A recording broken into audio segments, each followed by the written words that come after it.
ایک زمانہ آیا کہ قریش کے ظلم و ستم اور جور و جبر اتنے زیادہ بڑھ گئے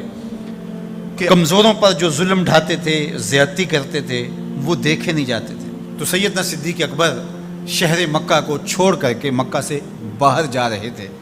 راستے میں ابن دغنہ ملا، یہ قریش کا سردار تھا، اور اس نے کہا کہ آپ کدھر جا رہے ہیں؟ تو آپ نے فرمایا کہ اس شہر میں اب رہنا نہیں ہے جہاں جور و جبر کا رواج ہو، جہاں ظلم و تعدی پھیلتا ہی چلا جائے، جہاں شر کو کوئی روکنے والا ہی نہ ہو، تو میں تو اس شہر میں نہیں رہنا چاہتا۔ تو ابن دغنہ نے آپ کو روک لیا، اس نے کہا میں آپ کو نہیں جانے دوں گا۔ ان مثلک لا یخرج ولا یخرج، آپ جیسا شخص کبھی بھی شہر سے باہر نہیں جائے گا اور نہ اس کو نکالا جا سکتا ہے۔ جناب سیدنا صدیق اکبر رضی اللہ تعالی عنہ کے بارے میں گواہی ایک کافر کی سنیے جو دھرم میں، عقیدے میں مخالفت رکھتا ہے، لیکن سچائیاں تو سر چڑھ کے بولتی ہیں۔ اب ابن دغنہ سیدنا صدیق اکبر کو بازو سے پکڑ لیتا ہے اور واپس مکے کی طرف چلتے ہوئے کہتا ہے فَإِنَّكَ تَكْسِبُ الْمَعْدُومَ، اس لیے کہ جس کا کوئی کمانے والا نہیں، ابو بکر تم اس کے کمانے والے ہو۔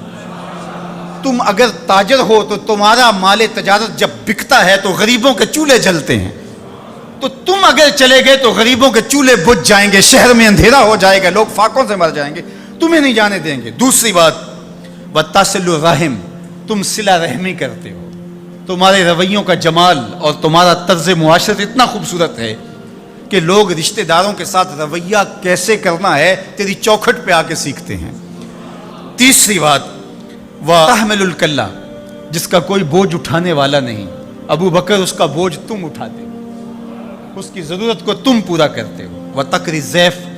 اور آپ مہمان نواز ہیں، اور وَتُعِينُ عَلَى نَوَائِبِ الْحَقِّ، اور آپ ان لوگوں کی مدد کرتے ہیں جو راہ حق کے اندر مشکلات میں گر جاتے ہیں۔ اب وہ 5 باتیں جو ام المومنین نے حضور علیہ السلام کے بارے میں کہیں، وہی 5 باتیں ابن دغنہ نے حضرت صدیق اکبر کے بارے میں کہیں۔ تو اب یہ سمجھنے میں کوئی دیر نہیں لگتی کہ حضور نے اپنے غلاموں پہ اپنی سیرت کا رنگ چڑھا دیا تھا،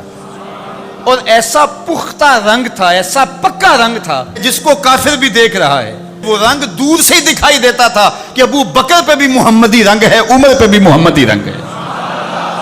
اب آئیے ایک حدیث اور رکھتا ہوں، اور وہ ابو داود میں ہے، ترمذی میں ہے، اور سیدہ عائشہ رضی اللہ تعالی عنہا فرماتی ہیں، کہتی ہیں ما رأیت احدا کان اشبہ سمتا وہدیا ودلا وکلاما برسول اللہ صلی اللہ علیہ وسلم من فاطمہ، کہا کہ میں نے ایک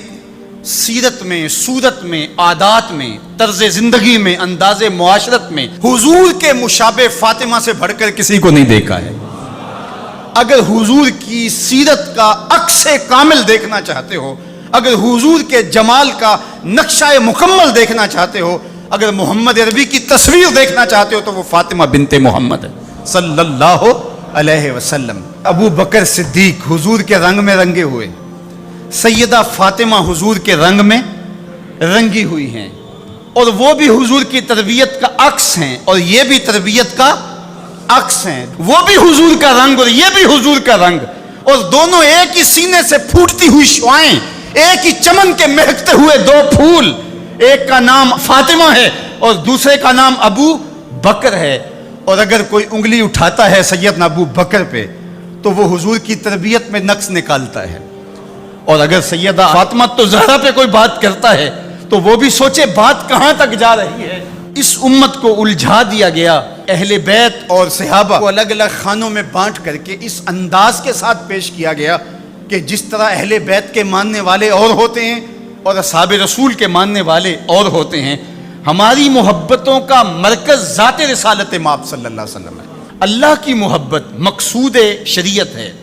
والذین آمنوا اشد حبا للہ، یہ قرآن بتاتا ہے ہمیں، لیکن یہ محبت بھی ہمیں اس در سے ملی ہے۔ تو اس لیے ذات رسالت مآب جب مرکز محبت ہوگی تو پھر یہ جھگڑا کبھی بھی نہیں ہوگا